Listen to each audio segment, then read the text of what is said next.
কোনো রকম পূর্ব প্রস্তুতি ছাড়াই মাত্র 15 থেকে 20 মিনিট সময়ের ভেতরে এই ঝরঝরে আর ধবধবে সাদা পোলাও রেসিপিটি আজ আপনাদের সাথে শেয়ার করব। তো আশা করি সম্পূর্ণ ভিডিওটি দেখলে আপনাদের কাছে ভালো লাগবে। আজকের পোলাও রেসিপি শেয়ার করব রাইস কুকার অন করে নিয়েছি আর দিয়ে দিচ্ছি পানি। এখানে কিন্তু ঠান্ডা পানি দিচ্ছি। আমি যেহেতু 5 কাপ চাল রান্না করব সেজন্য গুনে গুনে 10 কাপ পানি দিয়ে দিচ্ছি।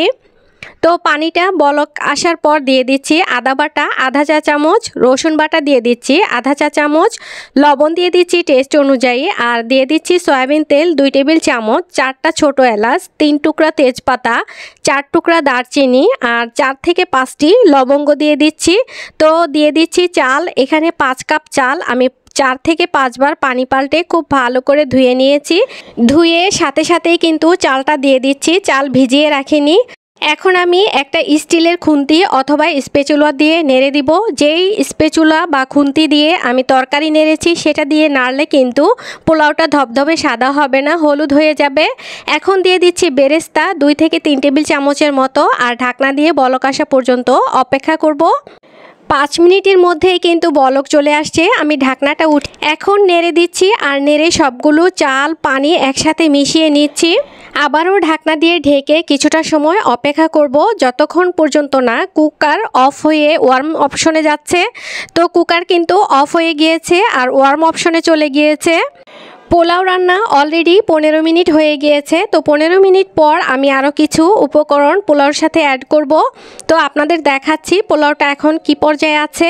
দিয়ে দিচ্ছি 2 থেকে 3 টেবিল চামচের মতো কিশমিশ। এই পর্যায়ে পোলাওতে দিয়ে দিচ্ছি খাঁটি গাওয়া ঘি 2 টেবিল চামচ। এতে করে পোলাওতে খুব সুন্দর একটা শাহি ফ্লেভার আসবে। দেওয়ার পর ঢাকনা দিয়ে ঢেকে দিব আর ঢাকনা দিয়ে ঢেকে 5 মিনিট রাখলেই কিন্তু ওয়ার্ম অপশনে পোলাও পারফেক্টভাবে কুক হয়ে যাবে। তো 5 মিনিট পর আপনাদের দেখাচ্ছি যে পোলাওটার কি অবস্থা। তো পোলাও কিন্তু পারফেক্টভাবে একেবারে কুক হয়ে গিয়েছে। আমি নামিয়ে নিয়েছি। এখন একটা সার্ভিং ডিশে আপনাদের দেখাচ্ছি যে পোলাওটা কতটা ঝরঝরে আর ধবধবে সাদা হয়েছে। আজকের পোলাওতে কিন্তু কোনো রকম দুধ ব্যবহার করিনি, তারপরেও এতটা ধবধবে সাদা হয়েছে। তো এই টিপসে আপনারাও যদি তৈরি করেন আপনাদের পোলাও কিন্তু এতটাই ধবধবে সাদা এবং ঝরঝরে হবে। আর এতটাই সহজ করে আপনাদের সাথে শেয়ার করেছি যে বাচ্চারাও কিন্তু তৈরি করতে পারবে।